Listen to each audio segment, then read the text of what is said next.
say Brian sold the retreat. I don't know exactly what, when we're passing the baton here. That's where I'm feeling that Right. disconnect. I'm so happy to fill in all the parts, but I'm not sure what hasn't been done. Okay, so I go to you. Just check with me, Okay. and I've got all we need. It's really important that when you're the main evangelizer out, you're almost, if you think about your parish retreat coordinator, you're almost that person. You are that. You have to. So one of the things you're doing is you're on that retreat. While you're on that retreat, you're like looking at people and you're like, Mike, he's getting it. He's in. He's in. Greg, he's getting it. He's in. Matt. So when you're trying to identify who you're going to be asking to be evangelizers, because you're the person who's going to be, or you might ask to have the pastor helping you to do that, but you're going to be identifying when working with the pastor to discern who the next teams are. So you're being very observant. You're talking to people while you're there. You're talking to people, and you're kind of ascertaining. Well, this person would be a great shepherd, really loving, listening person. This person's running around doing all kinds of stuff all the time. Let's be a great hospitality person or service person, you know? So you're assessing that the whole time you're there. You're assessing all those things because you're the one who's going to kind of be the coordinator for a while until their coordinator is up to speed to do all those things. Yeah, we have to let our coordinator live the retreat first. We don't want to bog a coordinator down before they've actually lived it. What about the environment things too? Because I thought that was so important, having the, but that's probably It's something important, that but has it's to not grow. the main thing. So if sometimes they get excited about it, and sometimes they don't yet. But it'll eventually come, but it's not the big My first retreat back years ago, 1991 or so, we brought lunch bags for them. That was the lunch. You had to bring your own lunch, and it was plain. I mean, there wasn't anything else. Nothing. But no pictures or no, because Nothing. that was. Yeah. And the Nothing. missionary that brought it to us Yeah. actually was against having all, foofy. he said the foof is not what's important. And so he was totally against that, and then it just, evolved. Because sometimes it gets to the point where it overwhelms people saying, oh my gosh, I got to do the candles, they got to the point where they were doing the letters, like from the Curcio, and it just, the more simplified, the better. Joellen, is there a timeline chart, I don't know, any other way, that says you're the main evangelizer, Yes. here's what you ought to do, and then here's 2 weeks later, 3 weeks out, 4 weeks out? Yes, we have that. It's all in the manual. We have that in the administration manual. There's an actual packet for the main evangelizer, and that would be in their own parish. But you can still use it. It just helps to It might be tick off things. might be a little tighter, like you said. Yeah. 4 months out, you'd be doing that, and you're like, that one might be 2 months out because you only heard 2 months beforehand. You know what I mean? Right. Yeah. So we kick it to. And here's where we just But kind of go there's with things to go on in the retreat Yes. that need to be planned ahead of time. Exactly. That if you had like a tickler that said, okay, this week I should be looking at these. That exists. Jeff has. What's the status codes mean? Oh, on the last page of that is where all those different. She doesn't have the last page. I got a bogus copy. Ah, The only other question was, can I get your autograph? No cost. Carol? When you're traveling, I'm just curious how the candle ceremony happens Okay. when you are out of state. Very good question. Very good question. So how does a candle ceremony work? So your very first retreat, maybe you have 4 evangelizers. Guess how many candle bearers you have? 4. So what you're going to do is you're just going to at Mass, you're going to when communion ends, you're just going to kind of zoom off to the back of the parish, and you're going to have some candles back there. And when they start singing the final song, "Here I Am, Lord," you're going to come down the front aisle. You're going to come down the aisle. You have the 4 of you. That's exactly how it works. And then on their next retreat, you'll do their team. So their evangelizers, their shepherds, all their team.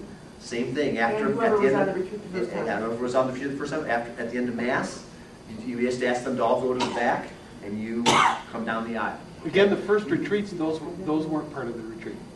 Brian, this is. Candles were never part of Brian it. and Ellie are saying the same thing. This is an add-on. Yeah. It is, okay.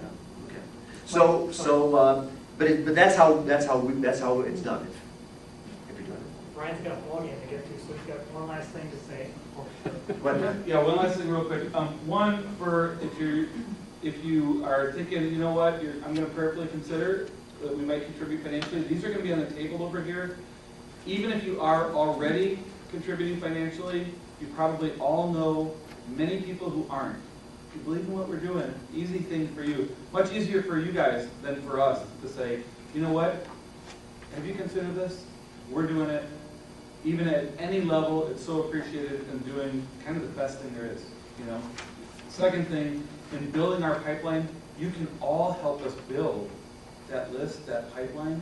The parishes that are on our radar that we're approaching with conversations about this. You all know people at parishes, you probably know pastors at different parishes that we're not talking to. So email, you have our contact, email Joellen. We'll get them on the pipeline. They might not officially be entered in the pipeline, but they'll be on our radar. We'll call them, we'll engage them. If you can help with that, great. If you're just saying, hey, I know people at this parish, or I know this pastor is a great pastor, we'd love to engage them. But if we have a tiny little foot in the door, helps a ton. So. Thanks, Brian. We're all pretty excited about having Brian Yeah. leading our team. We're very, very excited about it. It's a very exciting thing. It doesn't diminish anything that anyone has done in the past for Light of the World, it's only here because of everything that's happened in the past. But we think there's a new a new evangelization. I don't know if that's the right word, but a new journey that Light of the World's going on, that Brian's and Joel are leading us on. So we're all excited about it. Any other questions, Mary? My experience has been as a main evangelizer that really there is some pastoral responsibility after the retreats because they see you're the face Yes. of Light of the World. And so they come back to you and they ask you questions and they'll be calling you.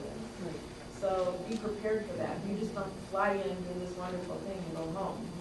You have to mentor them into being able to walk on their own. You're very right.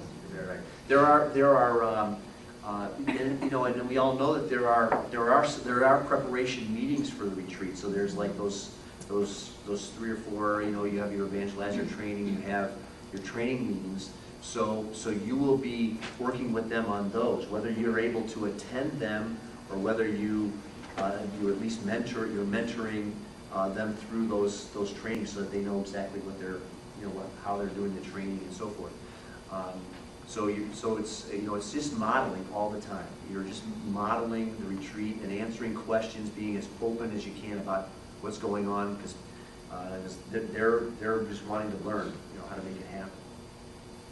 So my question in regards to that is, at what point do we hand them off to Joellen? I think after that last retreat, when you've got them, they've done their own retreat, and you've been the consultant on that last retreat. If you're feeling like they're really needing a lot of assistance, make sure that I'm in contact with them. Like maybe say, I'm going to have Joellen call you back on that. And so they start feeling comfortable with it. It's all just feeling comfortable. So then they would start calling me, and because that's what existing parishes do. Like, for instance, you've been there a long time, Mary, but you're a retreat coordinator in your parish. If you had a question, you would call me up and say, hey, I could really use some new resources for small groups. Do you have anything? Those kinds of things. So that's what we're wanting them to be able to do, is eventually call me up. So. And I'll tell you, it's a big part of the effort is to get the pastor to identify retreat coordinator. Yeah. And I mean, it's a big, it's a big deal. It's a big deal. And another big part of it is to make sure that they understand that the Light of the World only works if they continually are getting fresh people on the teams.